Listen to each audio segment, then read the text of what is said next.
So, Rite of the Nine is in full swing. We've seen some pretty good weapons dropping in the first week, but we've also got API access to every single weapon. So in today's video, we're going to take a look at the PvE god rolls for each of the weapons and let you know if it's actually decent and worth chasing. We're going to break them up into the different dungeons so that you can check each dungeon together. So this week is Spire of the Watcher. You'll be able to get the Liminal Vigil, Long Arm, Terminus Horizon, and the Wilder Flight. So let's do some god rolls. So starting with the Liminal Vigil, this high impact 2-burst sidearm isn't the best weapon for PvE, but you can drop yourself an okay stasis build weapon since it's able to drop with Headstone and Desperate Measures. You can also get Kill Clip as the damage perk here, but Desperate Measures doesn't require a reload. The Long Arm is a fantastic scout rifle for PvE, especially if you're able to consistently hit your precision shots. The Long Arm is able to roll with Rapid Hit and Precision Instrument. Rapid Hit will allow you to reload faster and provide bonus stability, as long as you can keep hitting your precision hits, and Precision Instrument will boost your precision damage even further, making it great for not only red bars, but orange and yellow ones too. If Precision Instrument isn't to your liking, you can get Rolling Storm to help with an arc build, or Explosive Payload, just because it's Explosive Payload. Next we have the Terminus Horizon. This is essentially a mini Thunderlord.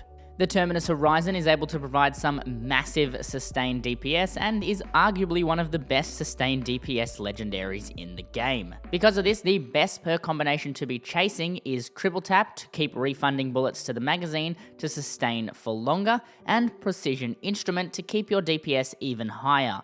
This absolutely is one of the weapons you should be chasing. And finally, we have the Wilder Flight, the tube-loaded grenade launcher that has received one of the biggest buffs upon its reprisal. The Wilder Flight can now roll with both one of the best hot swap DPS weapons and a great weapon for ad clear, thanks to two of these insane perk pairings. Firstly, for ad clear, you'll want to pick up Slide Shot and Destabilizing Rounds. Slide Shot will allow you to reload the Wilder Flight just by sliding, and Destabilizing Rounds will help with that ad clear even more by adding some volatile explosions on top.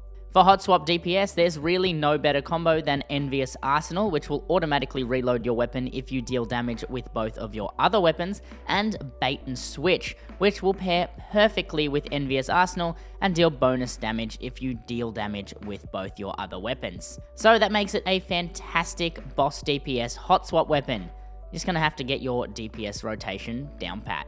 So that's all for the Spire of the Watcher weapons. Now we can take a look at the Prophecy dungeon weapons. With Prophecy, we've got the Prosecutor, Judgment, Relentless, and a Sudden Death. The Reprisal brought some pretty decent perks with each of these weapons, so let's take a look.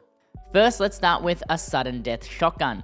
This has an incredibly clear god roll, and it's the only shotgun in Destiny that can roll with Trench Barrel and 1-2 punch.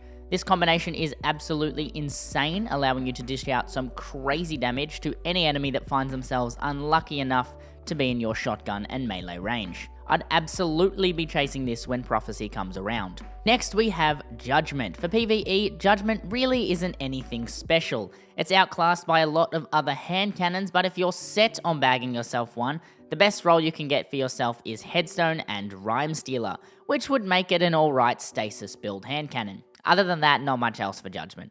Next, we have the Prosecutor. Now, this thing in your hands is going to absolutely shred, and it's got some fantastic perk combinations. You'll be able to pick up Dragonfly for elemental explosions, and then Onslaught to increase your DPS by upping the fire rate by 37% and the reload speed by 35 points, bringing the reload stat to a whopping 80. The Prosecutor will rip through everything that ends up on the other side of your barrel, and you should probably start apologizing to the Hive. Finally, we have the Relentless. It's not a great one for PvE, it lacks good perk combinations, and it's a high impact pulse, which it's not great at the moment. But the best roll here would be Firefly and Paracausal Affinity.